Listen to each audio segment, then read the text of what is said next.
Lieutenant Commander Jack Moore looked out the viewport of his small research vessel. The stars shined bright against the dark emptiness of space. His ship, the ECN Curiosity, drifted slowly toward a massive shadow floating in the distance. "Are you seeing this?" Jack asked, his voice quiet with awe. Dr. Lisa Kelly stood beside him. Her eyes were wide as she stared at the object. "It's huge, much bigger than our scans showed." The object was a ship, an ancient ship that looked like it had been floating in space for thousands of years. Its dark hull was scarred with impact marks from space debris, but its shape was still clear, long, and powerful, with what looked like weapon ports along its sides. It was at least 20 times larger than the Curiosity. "Pete, are you getting readings?" Jack called over his shoulder. Pete Garcia sat at the sensor station, his fingers moving quickly over the control panel. "Yes, sir. The ship is definitely human-made, but it's unlike any design I've ever seen. Power readings are minimal, but there's something still active in there." Jack nodded. This discovery could change everything known about human history in space. The Earth Confederation had only been exploring the stars for about 200 years. This ship looked much older. "Prepare the boarding team," Jack ordered. "Full environment suits. We don't know what's in there." An hour later, Jack led a team of 6 through the airlock and onto the ancient vessel. Their boots clanged against metal floors as they moved through dark hallways. Emergency lights on their suits cast long shadows against walls covered in dust. "The air is thin but breathable," Pete said, checking his scanner. "Temperature is cold but not freezing. Something's been keeping basic life support running for a very long time." Lisa moved ahead. Her scanner focused on symbols etched into the walls. "These markings, they're in English, but an old form. This ship is from Earth, but it must be at least 150,000 years old." Jack stopped walking. "That's impossible. Humans weren't even in space that long ago." Lisa shook her head. "That's what our history says. But this ship tells a different story." The team reached what appeared to be a command center. Large chairs sat in front of control panels covered in dust. At the center was a raised platform with a single chair. "The captain's seat," Jack said quietly. As he approached it, lights suddenly flickered on around the room. The team froze as control panels began to glow with power. "I didn't touch anything," Pete said, backing away from the panel he had been examining. A blue light appeared above the captain's chair. It swirled and took the shape of a human figure. An older man in a uniform none of them recognized. "Genetic scan complete. Human descendants detected," the figure said, its voice deep and clear. "Activating first contact protocols." "It's a hologram," Lisa whispered. "Some kind of AI interface." The hologram looked directly at them. "I am Admiral, Artificial Intelligence Commander of the United Earth Ship Defiant. You are the first humans to board this vessel in 152,647 years." Jack stepped forward. "I am Lieutenant Commander Jack Moore of the Earth Confederation Navy. This ship, where did it come from?" The UES Defiant was built in the orbital shipyards of Mars, under the authority of the United Earth Government, to serve as the flagship of the Third Fleet in the war against the Vorax, Admiral said. "Vorax? Mars Shipyards? United Earth Government?" Jack looked at Lisa. "None of this is in our history." "Your history is incomplete," Admiral said. "Humanity once ruled thousands of worlds across this arm of the galaxy. The Defiant is one of 12 super dreadnoughts built to defend human space against the Vorax invasion." Lisa moved to a dust-covered console and carefully wiped it clean. "These look like star charts," she said, "but they show human settlements on hundreds of planets we've never heard of. The war nearly destroyed human civilization," Admiral continued. "This ship was placed in hibernation mode, waiting for humanity to rise again." The hologram's expression became grim. "And now you have, just as the enemy predicted. The Vorax were not destroyed, Commander Moore. They retreated to rebuild their forces, and they will return now that humans have once again reached for the stars. Jack felt a chill run down his spine. You're saying there's an alien species out there that knows about us? That fought a war with humans thousands of years ago?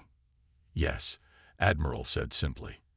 And they will come again to finish what they started. The team from the Curiosity stayed on the ancient battleship for 3 days. They set up lights in the main control room and worked around the clock. Pete spent most of his time learning about the ship's systems, while Lisa studied the logs and historical records. Jack talked with Admiral, trying to understand what happened all those years ago. "Show me the Vorax again," Jack said on the 3rd day. Admiral waved his holographic hand, and a 3-dimensional image appeared in the air. The creature was tall and thin with 4 arms. Its skin looked rough like bark, and its face had 3 large eyes arranged in a triangle. Sharp teeth filled its wide mouth. The Vorax evolved on a high-gravity world, Admiral explained. Their bodies are much stronger than human bodies. They can survive in environments that would kill a human. Jack walked around the image, studying it closely. "And you're sure they'll return?" "Yes. The Vorax believe they are the only species that deserves to rule space.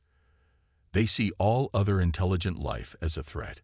When humans began to build their empire, the Vorax decided we had to be destroyed." Lisa looked up from the ancient computer terminal she was studying. According to these records, humans originally came from Earth, but had colonies on hundreds of planets. The war with the Vorax lasted over 50 years. Pete joined them, wiping dust from his hands. "I've been checking the ship's systems. Most of them still work. The power core is something I've never seen before.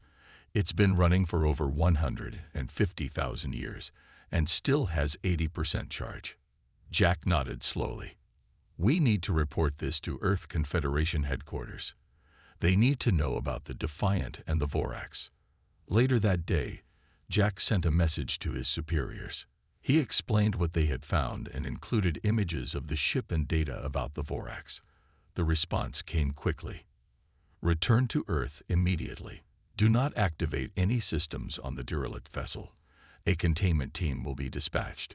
Jack showed the message to Lisa and Pete in the small dining area of the Curiosity. "They don't believe us," Lisa said with a frown. "They think Admiral is a malfunctioning AI telling stories." Pete nodded. "They're calling the Defiant a derelict vessel. They don't understand what we found." Jack looked troubled. "We have orders. We need to return to Earth." "And leave the Defiant here?" Pete asked. "What if the Vorax find it first?" Before Jack could answer, the ship's alarm began to sound. They rushed to the bridge where the pilot, Sam Harris, was checking the sensors. "Unknown energy signature at the edge of the system," Sam reported. "It just appeared out of nowhere." Jack leaned over the sensor display. "Can you identify it?" "Nothing in our database matches it," Sam said, "but it's moving toward us fast." Jack made a quick decision. Get back to the Defiant. Now. 20 minutes later, they stood on the bridge of the ancient battleship. Admiral's hologram watched as Pete worked quickly to activate more of the ship's systems. "The energy signature matches Vorax scout ships," Admiral said. "They're coming to investigate this system." Jack looked at Lisa and Pete. "We need to warn Earth, but they won't believe us without proof." "We could take the Defiant back to Earth," Pete suggested. "Show them the ship is real, that Admiral is telling the truth." "Do you even know how to fly this thing?" Lisa asked. Pete grinned. "Admiral's been teaching me. The controls are actually pretty simple for a ship this size." Jack stood silent for a long moment. Taking the ancient warship would violate direct orders. But if the Vorax were really coming back, Earth needed to know. "Admiral," Jack said finally, "can this ship still fight?" The hologram's face became serious. "The Defiant was built for war, Commander Moore. All weapon systems are operational. This ship could destroy a small fleet by itself." Jack nodded and straightened his uniform. "Then let's get moving. Pete, begin power-up sequence. Lisa, see if you can find more information about Vorax tactics in the database. What about your orders? Lisa asked quietly. Jack looked at the approaching energy signature on the display. Sometimes you have to disobey orders to do what's right. If there's even a small chance Admiral is telling the truth about the Vorax, we can't ignore it. As the ancient engines of the Defiant hummed to life for the first time in thousands of years, Jack hoped he was making the right choice. The UES Defiant moved through space, slowly at first. The ship's engines glowed blue as they warmed up after thousands of years of sleep. Jack stood on the bridge, watching the stars through the large front window. The ship felt alive around him, humming with power. All systems are coming online, Pete reported from a control station. This ship is amazing. It practically runs itself. That is because I am running it, Admiral said, his hologram appearing next to Jack. The Defiant was designed to operate with a crew of 500. We currently have 8 humans on board. Lisa entered the bridge, carrying a tablet. I've been studying the ship's database. The Vorax ships have strong front shields, but weak protection on their lower sections. That information might be useful. Jack nodded. What about the energy signature? Is it still approaching? Admiral waved his hand, and a map appeared in the air. A red dot moved slowly toward the center. The Vorax Scout is still on course. It will reach this system in approximately 12 hours. We need to warn the Earth Confederation before that happens, Jack said. Set course for Proxima Colony. It's the closest human settlement. The Defiant changed direction, its engines growing brighter as it picked up speed. Even though the ship was huge, it moved quickly through space. Jack and his team watched in amazement as stars began to blur outside the windows. We're moving faster than any Earth Confederation ship, Pete said, checking the readouts. The Defiant's drive system uses some kind of gravity manipulation that our scientists haven't even thought of yet. 6 hours later, they approached Proxima Colony. The small settlement was home to about 5,000 people. It was built on a rocky planet that orbited the star closest to Earth's sun. Opening communication channel, Admiral announced. The screen on the bridge showed a surprised-looking woman in a uniform. This is Governor Carol Young of Proxima Colony. Identify yourself immediately. This is Lieutenant Commander Jack Moore of the Earth Confederation Navy, Jack replied. I've made contact with an ancient human vessel, and a loud alarm cut him off. Red lights flashed on the bridge of the Defiant. Multiple Vorax warships detected, Admiral reported. They are not scout vessels. These are attack ships. Jack looked at the screen. Governor Young's face had gone pale. Commander Moore, we're picking up 3 unknown vessels approaching at high speed, she said, her voice shaking. They're not responding to hails. Those are Vorax ships, Jack said urgently. You need to evacuate the colony and call for help from Earth. On the screen behind Governor Young, people began running and shouting. The image shook as something exploded nearby. They're firing on us, someone yelled off-screen. The communication cut off. Jack turned to Admiral. How long until we reach Proxima Colony? 20 minutes at current speed, Admiral replied. Too long, Jack muttered. Can we go faster? Admiral's hologram nodded. The Defiant was built for war, Commander. Activating combat drives. The ship lurched forward with surprising speed. Outside, the stars became streaks of light. Weapons status, Jack asked. All weapon systems are online. The Defiant carries gravity lances, phase cannons, and quantum torpedoes. Jack had never heard of these weapons before. Will they work against the Vorax ships? The Defiant was specifically designed to fight the Vorax, Admiral said.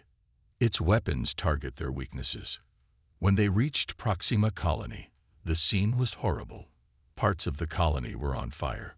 One of the 3 Vorax ships was hovering over the main settlement, firing energy beams at buildings.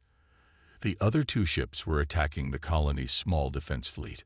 They're slaughtering them, Lisa whispered, watching the battle. 5 small Earth Confederation ships tried to fight back, but their weapons barely damaged the Vorax vessels. As they watched, one of the human ships exploded. Jack's hands tightened into fists.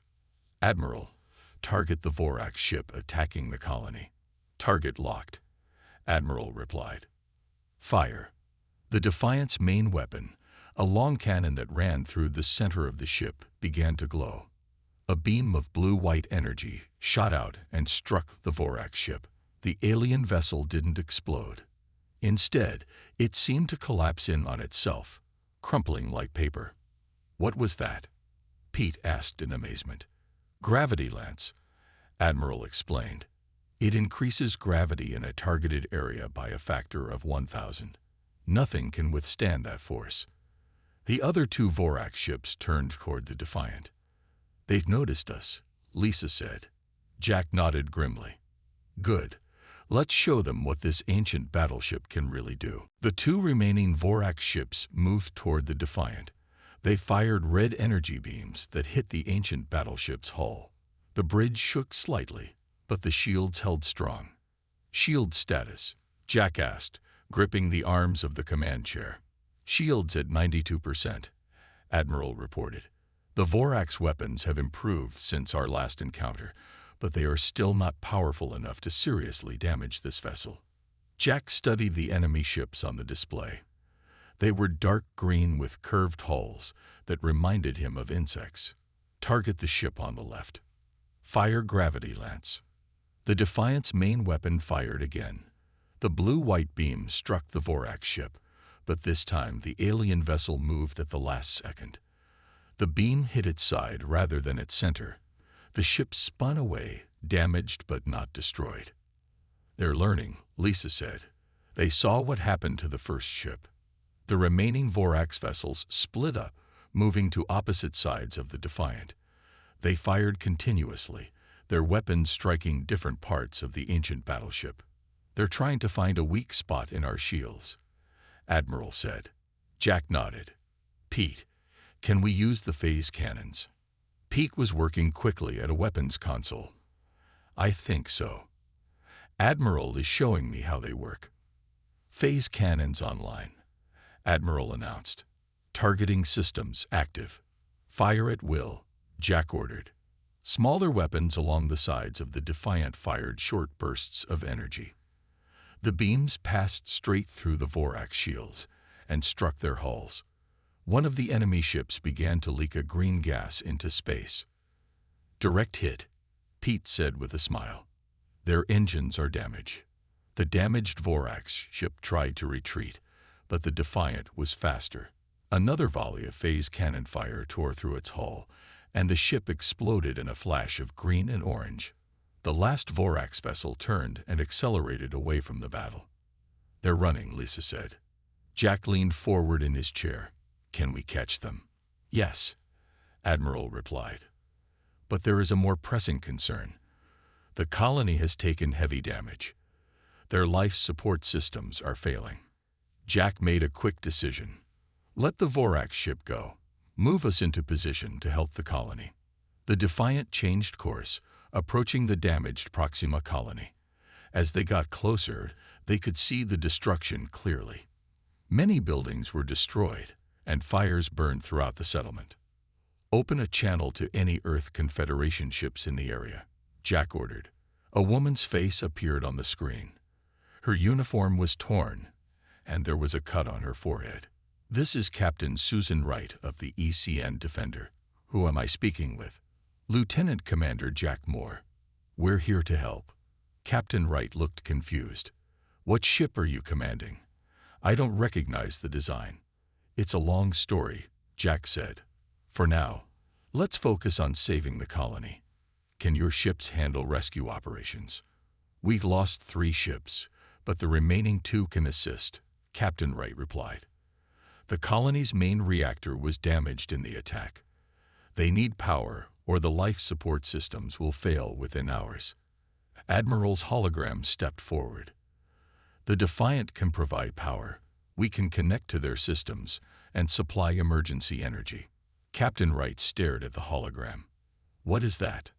"Also a long story," Jack said. "Please trust me, Captain." We're on the same side. The Defiant moved into position above the colony. Thick cables extended from the ship's lower hull, connecting to the colony's power grid. Emergency lights throughout the settlement turned back on as power began flowing. 2 hours later, Jack met with Captain Wright face-to-face in the colony's damaged command center. Governor Young was there too, along with several colony officials. "You saved our lives," Governor Young said. "Those alien ships appeared with no warning. Our defenses were useless against them." "They're called the Vorax," Jack explained. "According to the records in the Defiant, they fought a war with humans over 150,000 years ago." Captain Wright shook her head. "That's impossible. Human civilization isn't that old." "That's what we thought too," Jack said. "But the evidence is overwhelming. The Defiant contains historical records, star maps, and technology far beyond what we currently have." "Where did you find this ship?" Captain Wright asked. "Drifting in deep space," Jack replied. "It was waiting, hibernating until humans returned to the stars." Governor Young looked out a window at the huge shape of the Defiant hovering above their colony. "Why have the Vorax returned now, after all this time?" Jack's face was grim. According to Admiral, the Vorax swore to eliminate humanity completely. They retreated to rebuild their forces, knowing that someday humans would expand into space again.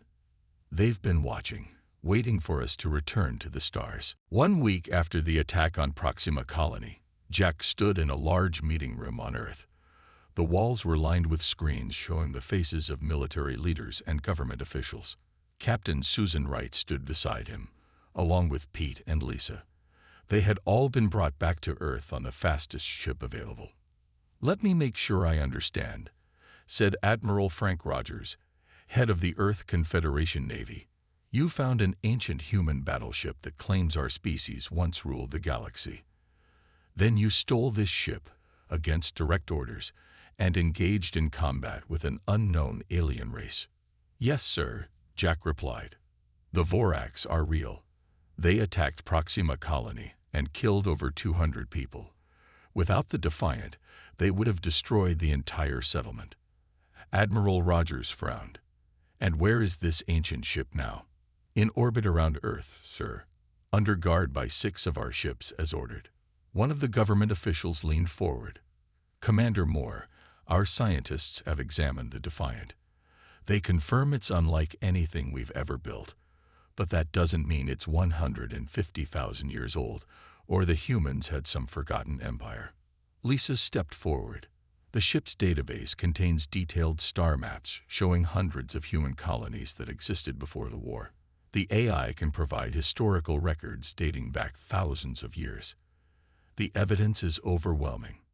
The room fell silent as everyone considered this information. Finally, Admiral Rogers spoke. "What about these other ancient warships? You claim there are 11 more like the Defiant." Jack nodded. "According to Admiral, the AI, they were hidden in different systems when it became clear the war with the Vorax might be lost. Each ship has unique weapons and capabilities." Captain Wright spoke up for the first time. "I saw the Defiant in action, sir. It destroyed 2 Vorax warships that our entire fleet couldn't even damage. If there are more ships like it out there, we need to find them before the Vorax return in force." Admiral Rogers turned to his staff. "What do we know about the Vorax ship that escaped?" A woman in a science uniform answered. "Our long-range sensors tracked it leaving the system. It was transmitting a signal on frequencies we've never seen before, most likely calling for reinforcements." The tension in the room grew heavier. "How long do we have?" Admiral Rogers asked. Jack looked at Lisa, who had been studying the Defiant's records on Vorax tactics. "Based on historical patterns, they'll gather their forces before attacking again. Maybe a few months." One of the government officials looked alarmed. "Months? We can't prepare for a full-scale alien invasion in months." "We don't have to," Jack said. "We just need to find the other ancient warships." After hours of debate, the Earth Confederation Council made its decision. Jack was promoted to captain and given command of the Defiant. Their mission: Locate and recover as many of the ancient warships as possible before the Vorax returned. 2 days later, Jack stood on the bridge of the Defiant. The crew had grown from 8 to 50, the best officers the Earth Confederation could provide. Captain Wright had been assigned as his second-in-command to ensure proper military protocol was followed. "Admiral, show us the locations of the nearest warships," Jack ordered. The hologram waved his hand, and a star map appeared in the air. 12 points of light glowed blue, representing the superdreadnoughts. One was the Defiant. The others were scattered across different star systems. "The closest is the UES Intrepid," Admiral said. "It was hidden in the Ta Ceti system." "That's nearly 15 light-years away," Captain Wright noted. "It would take our fastest ships months to reach it." Admiral's hologram smiled slightly. "The Defiant can make the journey in 3 days." Jack raised his eyebrows. "How is that possible?" "This ship uses fold space technology," Admiral explained. "It creates a temporary tunnel through space-time, allowing for travel at speeds far beyond what you currently consider possible." Lisa looked excited. "Like a wormhole." "Similar, but more controlled," Admiral said. "It was standard technology during the height of the human empire." Jack studied the map. "Set course for Ta Ceti. Let's find the Intrepid." The Defiant moved away from Earth, its engines glowing brighter as it prepared to engage its fold space drive. On board, the crew watched in amazement as the stars outside suddenly stretched into long lines of light. Jack felt the weight of responsibility on his shoulders. The fate of humanity might depend on finding these ancient warships in time. As the Defiant raced through folded space, he wondered what other forgotten technologies they would discover, and whether it would be enough to face the coming storm. The journey to Ta Ceti took exactly 3 days. When the Defiant exited fold space, the crew gasped at the view on the main screen. Ta Ceti was a yellow star similar to Earth's sun, but the system looked nothing like what their star charts showed. "There should be 7 planets here," Captain Wright said, checking the Earth Confederation database. "Our scans show only 5, and they're in completely different orbits." Lisa nodded. "The Vorax War must have changed the system. If they used weapons anything like the Defiants, they could have destroyed entire planets." "Admiral, where exactly is the Intrepid?" Jack asked. The hologram pointed to a large asteroid field between the 3rd and 4th planets. The ship was hidden inside the largest asteroid in that field. Its systems were set to deeper hibernation than the Defiant's. Jack ordered the ship to approach the asteroid field slowly. The Defiant moved carefully between the spinning rocks, some as large as small moons. "I'm detecting a faint energy signature," Pete called from his station. "It matches the Defiant's power core, but much weaker." They found the asteroid Admiral had described. It was massive, nearly 20 kilometers across, spinning slowly in space. "How do we get inside?" Captain Wright asked. "The asteroid is artificial," Admiral explained. "It was built around the Intrepid as camouflage. There is an entrance on the dark side." The Defiant circled the huge rock. On the side facing away from the star, they found what looked like a perfectly flat section of the surface. "Transmitting activation code," Admiral said. A moment later, the flat section began to split open. Inside was a dark docking bay large enough for the Defiant to enter. Jack ordered the ship to move inside slowly. Once they were within the asteroid, the entrance closed behind them. Lights came on automatically, revealing a massive space containing another ship. The Intrepid looked similar to the Defiant but was sleeker, with a darker hull. The Intrepid was the last super-dreadnought built, Admiral explained. "It has several improvements over the Defiant's design." Jack assembled a boarding team that included himself, Lisa, Pete, and 4 security officers. They crossed from the Defiant to the Intrepid through a connecting airlock. Inside, the ship was dark and silent. Their flashlights showed corridors similar to the Defiant's but with subtle differences.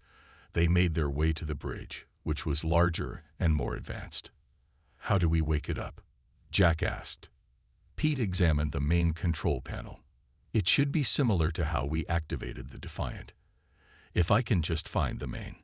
A loud humming sound interrupted him as the ship's systems began to power on. Lights flickered on throughout the bridge. A hologram appeared, but unlike Admiral, this one was a woman in a uniform. "I am Commander, Artificial Intelligence of the UES Intrepid," the hologram said. "Identify yourselves. I am Captain Jack Moore of the Earth Confederation Navy. We've come to reactivate the Intrepid." The hologram studied them carefully. "Where is your authorization?" Admiral's hologram appeared beside Jack. "Authorization Alpha 7 Delta. Priority override." Commander's hologram nodded. "Authorization accepted. Status of the war." "The war ended 152,647 years ago," Admiral replied. "Humanity was forced to retreat to Earth and lost all knowledge of its former empire. The Vorax have returned and are attacking human settlements again." Commander processed this information. "All weapons and defense systems are operational. The Intrepid is ready to serve." Jack felt relief wash over him. 2 down, 10 to go. As they prepared to return to the Defiant, an alarm sounded. Captain Wright's voice came through Jack's communicator. "Captain, we're detecting multiple fold space signatures approaching this system. At least 20 ships, and they match Vorax energy patterns." Jack's blood ran cold. "How long until they arrive?" "Less than 30 minutes. Jack turned to Admiral and Commander. "Can both ships be operational in that time?" "The Defiant is fully functional," Admiral said. "The Intrepid requires minimal startup time." Commander added, "It can be battle-ready in 20 minutes. "Then we need a crew for the Intrepid," Jack said. Captain Wright spoke through the communicator again. "I volunteer, sir. I can take half our crew and operate the essential systems." Jack nodded. "Make it happen. We're about to find out if 2 ancient warships can stand against a Vorax fleet." As crew members rushed to transfer between ships, Jack stood on the bridge of the Defiant. The displays showed the fold space distortions growing stronger. The Vorax were coming in force. The Vorax fleet emerged from fold space in a burst of light. 20 warships, each larger than the largest Earth Confederation vessel, spread out in attack formation. Their dark green hulls gleamed in the light of Tau Ceti as they advanced toward the 2 ancient human battleships. "They'd spotted us," Pete said from his station on the Defiant's bridge. Jack nodded. "Open a channel to the Intrepid." Captain Wright's face appeared on the screen. She looked calm despite the threat they faced. "We're ready, Captain Moore. The Intrepid's weapons are online." "Remember the plan," Jack said. "We need to hold them here long enough for the message to reach Earth." Before they had detected the Vorax fleet, Jack had sent a message to Earth Confederation headquarters. The message contained all the data from both ancient ships, including the locations of the remaining 10 super dreadnoughts. If the Defiant and Intrepid were destroyed, at least humanity would know what they faced and where to find the weapons to fight back. "Vorax fleet is hailing us," Lisa reported. "Put it through," Jack ordered. The main screen changed to show a Vorax commander. Its 3 eyes blinked independently as it studied the humans. When it spoke, Admiral translated. "You have reawakened the forbidden weapons," the Vorax said. "Surrender them now, and your deaths will be quick." Jack stood tall. "This is Captain Jack Moore of the Earth Confederation. We will not surrender. The ships are ours, built by our ancestors." The Vorax made a sound that might have been laughter. "Your ancestors were fools who thought they could rule the stars. We taught them their place. Now we will teach you." The transmission ended. The Vorax fleet began to move forward. "They're deploying in standard attack pattern," Admiral said. 3 wings, trying to surround us." Jack turned to his crew. "Battle stations. Target the lead ships with gravity lances. Phase cannons target their engines." The 2 ancient battleships moved to face the oncoming fleet. Despite being outnumbered 10 to 1, Jack felt strangely calm. The Defiant and Intrepid had been built specifically to fight the Vorax. The battle began with a flash of weapons fire from both sides. The Vorax ships launched energy beams that struck the ancient battleship's shields. In return, the Defiant and Intrepid fired their gravity lances. 2 Vorax ships imploded instantly. Their shields have improved, but not enough, Admiral reported. Our weapons are still effective. The Vorax fleet split into smaller groups, trying to attack from multiple angles. 4 ships focused their fire on the Intrepid, while 6 targeted the Defiant. Shields at 80%, Pete called out as the Defiant shook from a direct hit. Jack gripped the arms of his command chair. Return fire. Full spread of quantum torpedoes. Blue orbs of energy shot from the Defiant's launch tubes.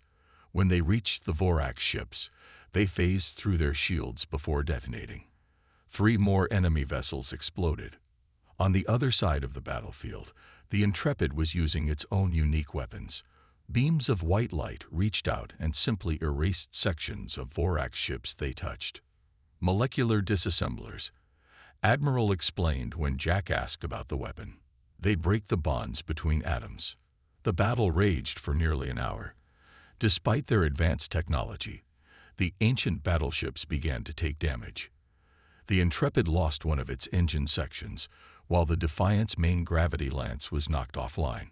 Shields critical, Pete reported after a particularly heavy barrage. We can't take much more of this. Jack looked at the tactical display.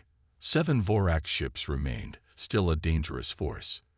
The Defiant and Intrepid were badly damaged. They had fought well, but it might not be enough. Then a new alarm sounded. Pete's eyes widened as he checked his console. Multiple fold space signatures detected, he said, coming in behind the Vorax fleet. Jack tensed, expecting Vorax reinforcements. Instead, 3 sleek black ships emerged from fold space. Their design was similar to the Defiant and Intrepid.